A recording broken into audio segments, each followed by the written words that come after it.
Sa balita internasyonal, naglabot na sa 80 patay sa boat accident nga natabo sa Lake Kariba sa Zimbabwe. Ini matapos ma-recover sa otoridad ang dugang pangawalo ka mga bangkay samtang padayon ng ila search and recovery operation.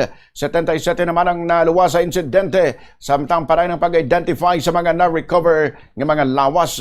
Matandaan nga natabo ang trahedya sa Agosto 11 sa nagbaliska ng passenger boat nga buyan ni Handa samtang nagabiyahe halin sa Kariba pakadto sa Chalala Fishing Camp. Base sa inisyal nga impormasyon, may 114 ka adult passengers kag 5 ka crew members nga nakalista sa record. Apang posible nga may mga kabataan sa kaiman sang among sakayan nga wala nalakip sa record.